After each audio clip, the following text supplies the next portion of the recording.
Bienvenidos, hoy vamos a meternos de lleno con MP Materials Corp., una empresa de la que se habla mucho, ¿no? Por esto de las tierras raras y la independencia tecnológica y de defensa de Estados Unidos. Exacto, justo en el clavo.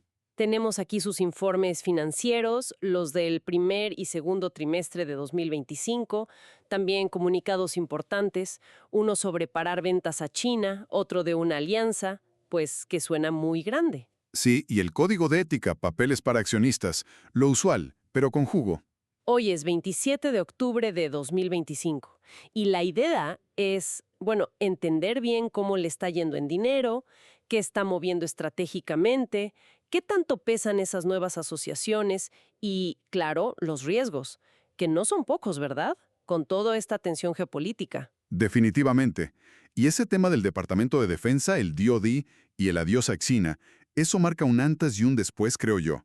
Totalmente. Bueno, pues vamos a desglosar esto. Empecemos por los números, ¿no? La foto financiera de la primera mitad de 2025. Viendo los ingresos, parece que hay buenas noticias ahí. En el Q1 de 2025 facturaron 60.8 millones de dólares. Es un 25% más que el año pasado. Sí, un buen brinco. Y en el Q2, 57.4 millones, que comparado con los 31.3 millones del Q2 de 2024, pues es un salto enorme. Un aumento muy significativo. Sí. O sea, sumando los dos trimestres, la primera mitad del año cierra con 118.2 millones, contra casi 80 millones en 2024. Arriba, en ventas van creciendo. Crecimiento en ventas, sí. Pero si nos vamos hasta abajo, a la última línea, la de la rentabilidad, ahí la historia es, digamos, un poco distinta. Bastante distinta, de hecho. A ver. La compañía reportó pérdidas netas en los dos trimestres de 2025. Fueron 22.6 millones perdidos en Q1 y, ojo, 30.9 millones en Q2. Pelecinamos. ¿Y cómo se compara eso con 2024? Pues es un giro. En Q1 de 2024 tuvieron utilidad, 16.5 millones, pero ya en Q2 de 2024 empezaron los números rojos, con una pérdida de 34.1 millones. O sea que la tendencia a perder ya venía de antes. Empezaba a asomarse, sí, y ahora se profundiza. La pérdida acumulada en la primera mitad de 2025 es de 53.5 millones, bastante más que los 17.6 millones que perdieron en el mismo periodo de 2024. ¡Vaya! Y usan también una métrica, el EBITDA ajustado, ¿no? Que es para ver la operación sin contar intereses, impuestos, depreciaciones y otros ajustes. Bueno, pues también salió negativo en Q2 de 2025, menos 4.6 millones. Y la pérdida por acción, la GAP, fue de 19 centavos de dólar en ese trimestre. Entiendo. Entonces, aunque venden más, toda la inversión que están metiendo en transformarse y ese giro para dejar China les está pegando fuerte en la rentabilidad ahora. Exactamente. Es la clásica de invertir hoy para ganar mañana, ¿no? Pero suena a que se están jugando mucho. ¿Cómo se ve si lo separamos por áreas de negocio? Debe haber diferencias. Claro, la inversión es masiva, y ahí se va gran parte de esas pérdidas. Y sí, viendo por segmentos se aclara mucho el panorama. A ver, primero, el negocio de siempre, digamos. El segmento de materiales. O sea, la mina y el primer procesamiento allá en Mountain Pass, California. Ajá. Ahí, la producción del concentrado básico de óxido de tierras raras, el REO, subió bastante en el Q2 comparado con el año pasado. Pasaron las 13,000 toneladas métricas. ¿Produjeron más? ¿Ok? Pero, y aquí viene el pero grande. Las ventas de ese mismo concentrado se cayeron drásticamente. Vendieron menos de la mitad, solo unas 2,600 toneladas en Q2. ¡Wow! ¿Y esa caída tan fuerte en ventas de concentrado es por lo de China? Directamente, sin escalas. China, y específicamente la empresa Shenghe, era quien les compraba prácticamente todo ese concentrado. Ah, claro. En el primer trimestre de 2025, fíjate, Shenghe todavía era más del 60% de todos los ingresos de MP Materials. Más de la mitad. Sí.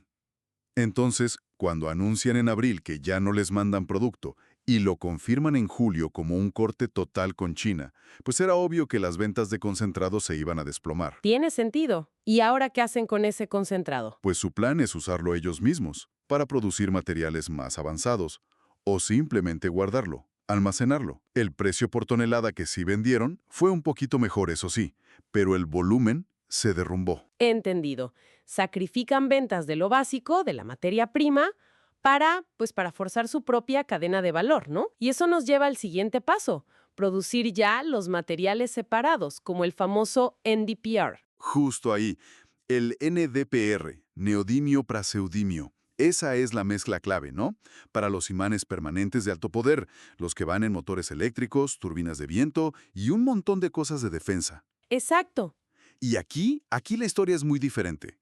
La producción de NdPr ya separado, en Mountain Pass, se duplicó con creces en el Q2 de 2025 contra 2024.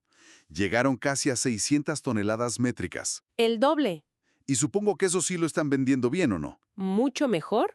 Los ingresos por vender NdPr se dispararon. Fueron $25 millones en el Q2 de 2025, casi 4 veces más que el año pasado. ¡4 veces! Eso sí es un cambio. Y además consiguieron mejor precio por kilo, como $57 frente a los 48 de 2024.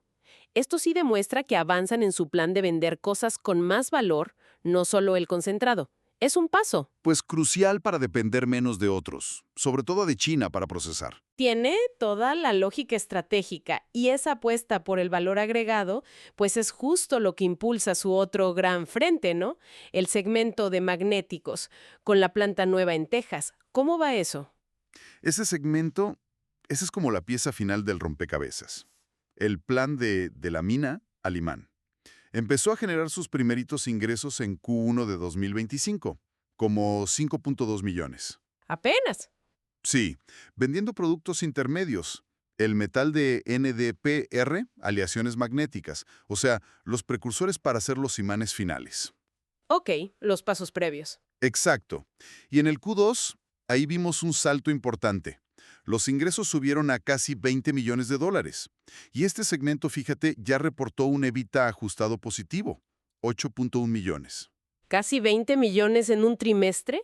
Para un segmento que acaba de empezar, suena prometedor, ¿eh? Bastante. ¿Y está ligado a algún cliente, así grande? Con el acuerdo con General Motors, con GM. Ah, claro. GM les ha estado dando pagos por adelantado. Les dieron 100 millones en 2024 y otros 50 millones en abril de 2025, justo para amarrar el suministro de estos materiales precursores y pues más adelante los imanes terminados. Entonces GM está apostando fuerte por ellos. Totalmente. El gran objetivo que buscan ahora es empezar a producir ya los imanes de NFB sinterizados, los más potentes, en esa planta de Texas. Quieren lograrlo para finales de este año, 2025. Con eso, cerrarían el círculo completo dentro de Estados Unidos. Muy bien. La estrategia operativa se ve clara, aunque cara por ahora. Mencionaste la deuda antes. ¿Es manejable? ¿Con tanta inversión y las pérdidas actuales? ¿Tienen suficiente colchón financiero? Es una pregunta clave, sí.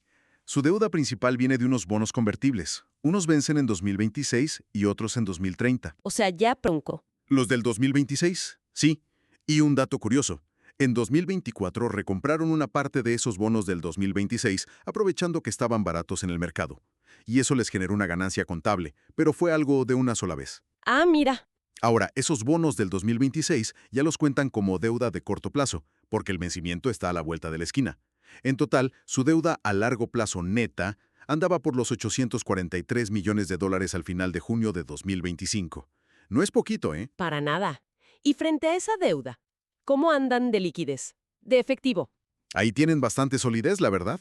A 30 de junio tenían unos 261 millones en efectivo, cash, y casi 500 millones más en inversiones a corto plazo, muy líquidas. O sea, más de 750 millones disponibles. Exacto. Sumado es un buen colchón. Les da margen de maniobra. Aunque ellos mismos dicen en sus informes, ojo, que igual y necesitan buscar más financiamiento para acabar todos los megaproyectos que traen, como esa gran planta de imanes 10X. Claro, los proyectos son enormes. Y otro dato relevante, cancelaron su programa de recompra de acciones en julio, justo cuando firmaron con el Departamento de Defensa. Se habían gastado ya unos 225 millones en recomprar acciones en 2024. Vale, entonces, tienen caja, pero los proyectos son gigantes y podrían necesitar más. Y aquí es donde se pone realmente interesante, creo yo. Hablemos de ese giro estratégico y sobre todo de la alianza con el Departamento de Defensa, el DoD. Dejar de venderle a China fue como el primer misil, ¿no? Fue un movimiento audaz, sí, y con consecuencias inmediatas, como vimos en las ventas de concentrado, ¡pum! Claro. Lo anunciaron en abril hablando de tensiones comerciales, controles de exportación chinos. Y lo reforzaron en julio. Dijeron que era para alinearse con la seguridad nacional de Estados Unidos y con el acuerdo del DoD. O sea, una condición. Prácticamente. Romper con Shenge, que era su cliente principalísimo. El 70% de sus ingresos en 2024 venía de ahí. Es una decisión, pues, radical. Durísima financieramente a corto plazo. Sí. Ya confirmaron que no van a renovar el contrato con ellos, que se vence a principios de 2026. Incluso vendieron una participación chiquita que tenían en un proyecto en Vietnam. O sea, es un corte limpio. Adiós, China. Un corte que deja un hueco, pues, enorme en los ingresos de ahorita. Supongo que la alianza con el DoD es lo que viene a tapar ese hoyo y a justificar el riesgo tan grande. Exacto. Y lo fascinante aquí es cómo este acuerdo con el DoD, el que firmaron en julio de 2025, no es nomás un contrato.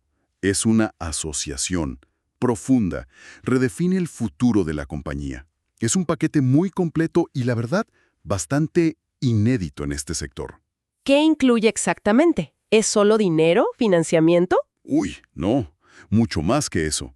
Primero, el DoD le mete dinero directo a MP Materials. Compran acciones preferentes y un warrant. Un warrant. ¿Qué es eso? Es como una opción para comprar más acciones después, a un precio pactado. O sea, el gobierno se vuelve accionista, con voz y voto de cierta manera. Ok, el gobierno como socio. Interesante. ¿Qué más? Segundo, y esto es crucial para la estabilidad financiera, les ponen un precio mínimo garantizado para el MPDR.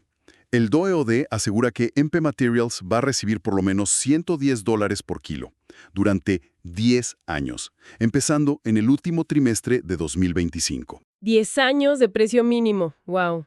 Eso les quita una de las pesadillas más grandes de la minería, ¿no? La volatilidad de los precios. Precisamente, les da una visibilidad, una base de ingresos predecible para su producto estrella, que poquísimos en el sector tienen. Piénsalo así. Es como si el tío Sam les dijera, mira, tú produce. No te preocupes si el mercado se vuelve loco con los precios de esto. Yo te aseguro esta base mínima, para que puedas planear e invertir a largo plazo. Les quito un riesgo enorme de encima. Pero espérate, que hay más. Aún más. Suena casi demasiado bueno para ser verdad. También incluye un acuerdo de compra garantizada para los imanes. El DoD se compromete a comprarles o a buscarles quien les compre el 100% de lo que produzca la futura planta X10X Facility, también por 10 años, una vez que funcione. ¿Toda la producción? Toda. Y no solo eso, les garantizan que esa planta genere un EBITDA mínimo anual de $140 millones, ajustado por inflación cada año. Esencialmente, convierten una futura fábrica gigante en algo parecido a un servicio industrial, con rentabilidad asegurada por contrato con el gobierno. ¡Wow! Eso sí que cambia las reglas del juego por completo. Les quita prácticamente todo el riesgo comercial para esa inversión futura tan grande. Totalmente. Y para apoyar la expansión, el DoD también les da un préstamo. $150 millones, específicamente para desarrollar la capacidad de separar tierras raras pesadas, las HRE. Ah, ¿las más escasas? Exacto. Elementos como disprosio, terbio, vitales también. Y esto es clave, porque China domina y controla la exportación de esas HRE. Entiendo, es estratégico. Y finalmente, para construir esa megaplanta 10X, consiguieron el respaldo de bancos grandes, JP Morgan, Goldman Sachs, para una línea de crédito de hasta $1,000 millones. Todo esto, claro, ligado al acuerdo con el DoD. Es un paquete de apoyo gubernamental. Masivo. Impresionante. ¿Y a cambio? ¿Qué compromisos tiene que cumplir MP Materials? No puede ser gratis, ¿o sí? Claro que no. Obviamente hay condiciones. Se comprometen a poner $600 millones de su propio dinero en estos proyectos, a usar su NdPr prioritariamente para hacer sus propios imanes, a construir la planta TENX, a desarrollar esa capacidad de HREEs, a triplicar la capacidad de la planta actual de Texas, hasta 3.000 toneladas anuales de imanes, y a reactivar una planta química auxiliar que necesitan para sus procesos. O sea, se comprometen a echarle todas las ganas y a ejecutar todo el plan de integración vertical. Pero ya, a toda velocidad. Exactamente. Es una simbiosis total. Empresa y estrategia de seguridad nacional de EU, de la mano. Y además de GM y el DoD, mencionan acuerdos con otros gigantes como Apple, ¿verdad? Aunque sin tantos detalles. Sí, las fuentes lo mencionan. Un acuerdo a largo plazo con Apple, pero no dan números. Y el de GM, que ya está activo y generando ingresos por los precursores, como decíamos. Estos acuerdos con titanes de la tecnología y autos, pues son otra validación importante de su estrategia, ¿no? Definitivamente. Y no hay que olvidar los incentivos fiscales. Tienen créditos por inversión para la planta de Texas y créditos por producir NdPr. Aunque, ojo, una ley reciente parece que va a ir reduciendo esos créditos de producción poco a poco, hasta 2034. Es un entramado complejo de apoyos, pero también de obligaciones fuertes. Con tanto en juego y tanta dependencia de estos acuerdos y proyectos gigantes, los riesgos deben ser igual de grandes, ¿no? Absolutamente. Y aquí es donde, como dices, la cosa se pone delicada. Esto plantea una pregunta importante sobre si todo este plan es sostenible a largo plazo. Los informes financieros están llenos de advertencias, como siempre, pero aquí hay que leerlas con lupa. Empecemos por los riesgos del propio acuerdo con el DoD. ¿Cómo cuáles? Si parecía pura ventaja. Pues la principal ventaja es también el principal riesgo, la dependencia. La viabilidad de MP Materials ahora está, pues, íntimamente ligada al apoyo continuo del DoD. Y eso trae riesgos políticos. ¿Qué pasa si cambian las prioridades del gobierno? ¿O el presupuesto? Cierto. Riesgos legales también. El uso de la autoridad de la Ley de Producción de Defensa DPA podría ser cuestionado legalmente. Y riesgos de ejecución del propio gobierno. ¿Podrá el DoD cumplir con comprarles todo y pagar ese precio mínimo por 10 años? Buena pregunta. Además, el acuerdo les pone restricciones. No pueden venderles ciertos productos a cualquiera. Tienen que cumplir calendarios de inversión muy específicos. Es un socio muy poderoso, sí, pero también muy exigente. Les limita la flexibilidad estratégica. También mencionan en los informes la incertidumbre sobre cómo van a tratar contable y fiscalmente este acuerdo tan complejo. Y claro, el impacto para los accionistas actuales por las acciones que recibió el DoD, la dilución. Correcto. Y luego están los riesgos más clásicos del negocio, digamos. Las tensiones comerciales entre EU y China no han desaparecido, ¿eh? Siguen ahí. Cierto. Necesitan encontrar qué hacer con todo el concentrado que ya no le venden a China. Y aunque el DoD les pone un piso al precio de NdPr, el resto de las tierras raras, esas siguen bailando al son del mercado, con toda su volatilidad histórica. Y el riesgo de ejecución, me imagino. Uf, ese es enorme. Construir estas plantas químicas y de imanes de alta tecnología es increíblemente complejo. Retrasos, que se disparen los costos, problemas técnicos, todo eso puede pasar. Y si pasa, pondría en jaque sus compromisos con el DoD, con GM, con Apple, con todos. Y a eso súmale los desafíos operativos de siempre. Conseguir y retener gente muy especializada. Lidiar con regulaciones ambientales súper estrictas, sobre todo en California, donde está la mina. Exacto. Y la competencia, que en este sector pues seguido incluye empresas estatales de otros países, con muchísimos recursos. Exacto. Es una carrera de obstáculos muy, muy compleja la que tienen enfrente. No está fácil. Ya para ir cerrando, demos un vistazo rápido a la gobernanza interna, la ética. Según sus propios papeles, el código de conducta le echa muchas ganas al tema de integridad, evitar conflictos de interés, ponen ejemplos concretos, ¿no? Como no usar el puesto para beneficio personal, tener cuidado con regalos, ponen un límite de $200, las relaciones con competidores, proveedores. Sí, es bastante estándar, pero detallado. Y subrayan cumplir leyes clave como la FCPA, la de no dar sobornos afuera, y la False Claims Act, que es importante si tratas con el gobierno. Sí.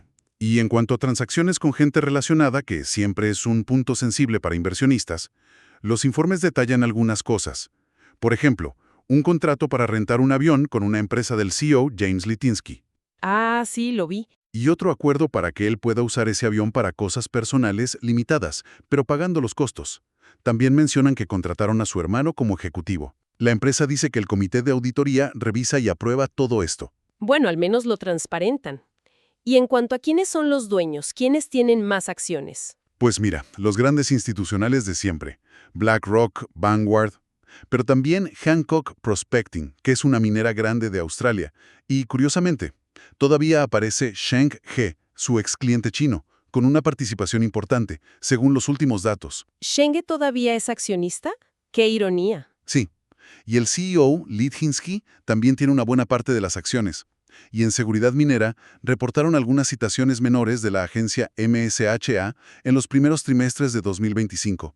Nada grave, sin fatalidades ni órdenes mayores, multas bajas. Ok, bueno. Hagamos una recapitulación rápida.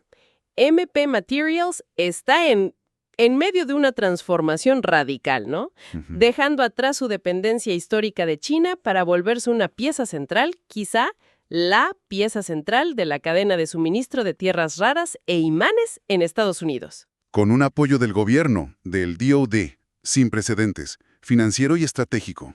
Exacto. Y financieramente, pues esto significa aguantar pérdidas ahora por las inversiones gigantescas, aunque el nuevo segmento de magnéticos ya da señales de vida. Y buenas. Sí, empieza a sumar. Los acuerdos con el DoD, GM y Apple son, pues, la columna vertebral de su futuro. Pero también su talón de Aquiles, ¿no? Su mayor riesgo si no logran ejecutar esos planes tan ambiciosos a la perfección. Totalmente. Entonces, ¿qué significa todo esto? Pues significa que MP Materials es una apuesta de alto riesgo y altísima recompensa, no solo para sus accionistas, sino para toda la estrategia industrial y de defensa de EEU en un sector que es crítico. Y eso nos deja con una reflexión final, ¿no? Para quienes nos escuchan. Mientras MP Materials se perfila como este campeón nacional apoyado por el gobierno para reconstruir una cadena de suministro vital, la gran pregunta que queda es, ¿será suficiente esta simbiosis tan intensa entre lo público y lo privado? ¿Será suficiente para navegar la tormenta perfecta de la volatilidad del mercado, los retos técnicos enormes de escalar rápido y las tensiones geopolíticas que nomás no dan tregua? ¿Estamos viendo nacer el modelo para la resiliencia industrial del futuro? ¿O es una nueva forma de dependencia, esta vez concentrada en unos poquitos socios estratégicos nacionales, por muy poderosos que sean? El tiempo dirá si la apuesta funciona o no. Una pregunta crucial, sin duda, para seguirle la pista muy de cerca. Y con eso cerramos este análisis a fondo de MP Materials. Gracias por acompañarnos en esta exploración detallada.